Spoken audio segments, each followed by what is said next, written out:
Sir ये है Frankfurt का मेन रेलवे स्टेशन। और अस्सलाम वालेकुम। हाँ जी सर, तो फ्रैंकफर्ट से लाइव मुदस्सर भाई के साथ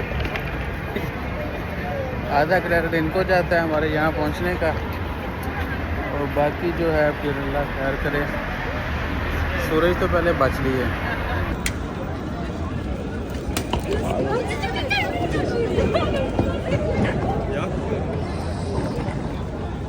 ये यहाँ का जो ना मेन रेलवे स्टेशन है, इसके बिल्कुल बाजू में जो है वो फ्लिक्स बस का है।